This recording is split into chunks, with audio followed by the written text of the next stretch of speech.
This is part 2 of the video on more similar polygons.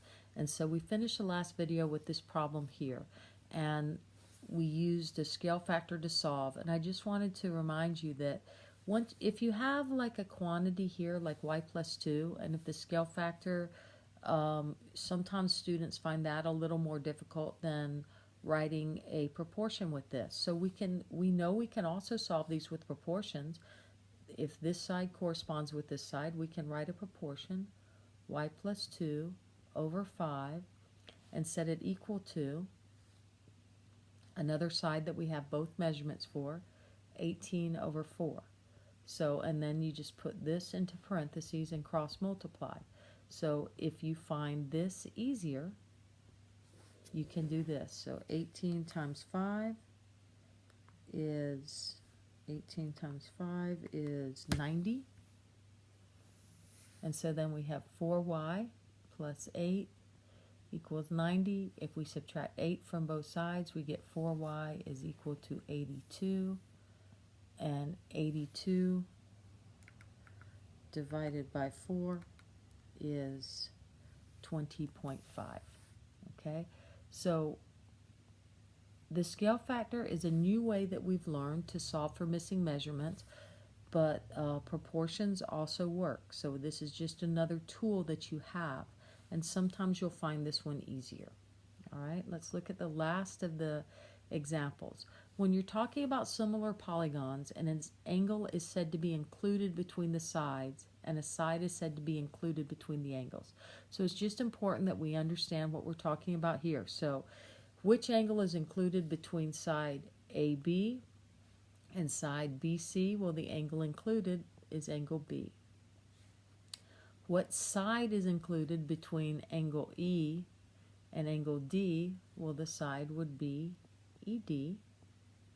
And what angle is included between, get different color now, AE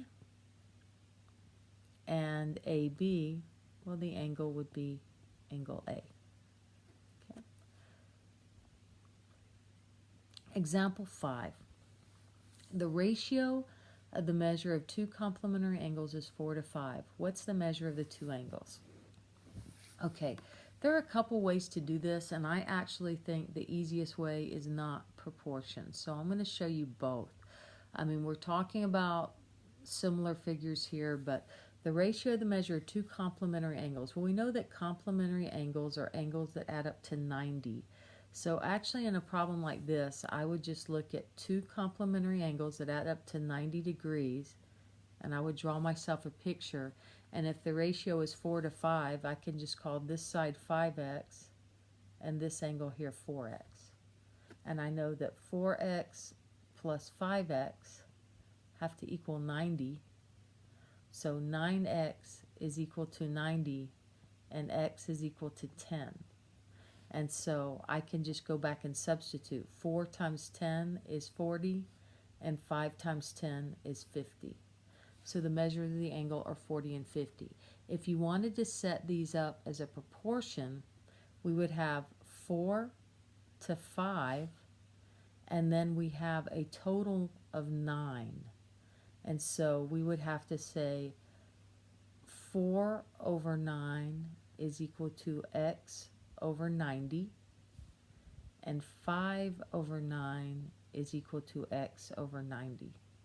And then we're going to cross multiply, and this is 360 equals 9x, and 360 divided by 9 is 40. Okay, so that's how you get x is equal to 40. And then over here, when we cross multiply, we get 360 is equal to, we get 450, 5 times 90 is equal to 9x, and 350 divided by 9 is 9 times 5 is, so 450 divided by 9, x equals 50. Okay, so you get the same answer either way, but I find the first way easier. And so in math, we give you a lot of tools, different ways to find answers. and you're to choose the one that works best for you. So there's nothing magical about using one over the other. So in the quick check, I would posit the ratio of the measure of two supplementary angles is 5 to 7. What are the measures of the angle? I'd pause the video and see if you can find that yourself. Okay, hopefully you paused it. And the way I would look at this is I have supplementary angles, which is a straight line that adds up to 180. And one of them is 7x and the other one is 5x. And if I add 7x plus 5x, I have to get 180. So 12x is equal to 180. And 180 divided by 12, I think it's 15, but let me check. Okay, yes, x is 15. And so if we want to know the measure of the two angles, we simply substitute 15 here and here. So 7 times 15 is 105. And then the other one is going to have to be 75, but 5 times 15 is 75. Okay, I think that's probably the easiest way to solve those. But again, you could have set up proportions, and here are the proportions. We have 7 and 5, and a total of 7, 5 is 12. So we would say 7 over 12 is equal to x over 180. And we could also say 5 over 12 is equal to x over 180. And if we solve those proportions, we'll get 105 and 75. Okay, example 6. Find the scale factor in the coordinates of D. These, I really love these problems, okay? So here we have two triangles. We have this triangle and we have this triangle. Now if you want, it might be helpful to draw the two separately. We have the red triangle, which has a measurement from 0 to 9 is 9, and from 0 to negative 15, well, the distance is 15. We don't care about negatives when we're talking about distance. And then in the bigger triangle, we have 0 to 12, so this is 12, and 0 to D. We don't know what that is, so this is our x. So what is our scale factor? Well, again, I always say just take two corresponding measurements, 12 and 9, and I have 12 over 9 or 9 over 12, just depending on which direction I'm going. So let's simplify those fractions. Let's see, 3 goes into both of these, so this is 4 over 3 or 3 over 4. So if I'm wanting to go from the smaller one to the bigger one, I'm going to multiply by 4 over 3. So D here, well, 15 times 4 over 3 is 60 divided by 3, which is 20. So the length here is 20, and so this point here would be negative 20, 0.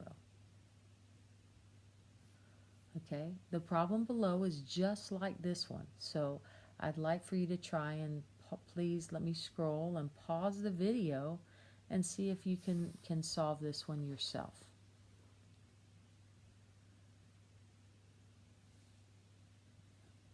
Okay, I hope you paused it and tried, but let's see. I have this triangle right here, so I'm going to draw that triangle. And the distance on this side, I go from 0 to 9. And here, I don't know what that one is. But they tell me that this other one is similar. I'm going to go ahead and draw it in the same orientation, okay? Now, I should use a different color. Let's draw this one blue.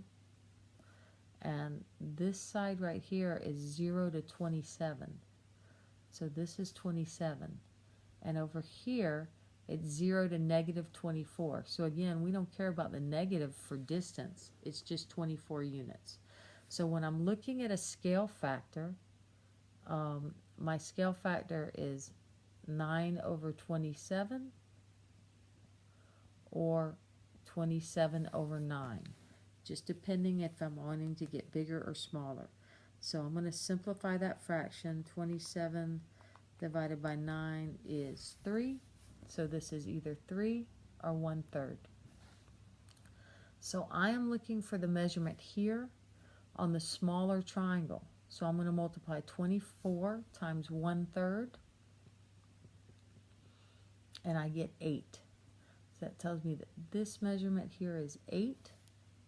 And so point S, so the scale factor is 1/3, and S is the 0.80.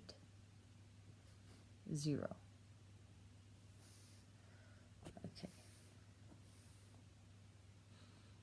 In class, I think we're going to skip the rest of these examples, but in the video, let's go ahead and look at them. Determine if the following problem is true. If not, give a counterexample. All isosceles triangles are similar. So isosceles triangles are triangles where two sides are the same. So if you can give me a counterexample, it is false. So how about if I draw this triangle and say this is 5, 5, and this is 2? And what if I drew this one and said this is 8, well, 8 and 3? Those are not similar. So there's no common scale factor, so that is not true. They are not similar. All right, let's look. Circles are similar. Well, circles, let's see. We have a circle here, and so what we can compare in the circle is the radius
Whereas to translate and dilate the unit circle to map it onto each circle.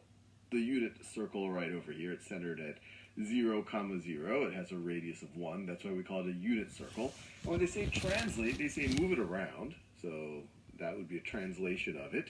And then dilating it means making it larger. So dilating that unit circle would be doing, whoops, I was translating it, would be doing something like that. So we're going to translate and dilate this unit circle to map it onto the center.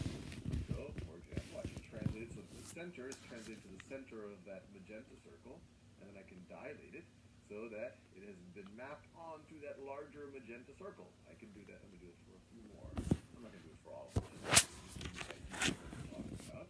So now I'm translating the center of my, it's no longer a unit circle. I'm translating the center of my circle to the center of the purple circle. And now I'm going to dilate it. So it has the same radius. And notice, I can map it. And so if you can map one shape to another through translation and dilation, then the things are, by definition, they are going to be similar. So this is really just an exercise in seeing that all circles are similar. If you just take any circle and you make it have the same center as another circle, then you can just scale it. You can just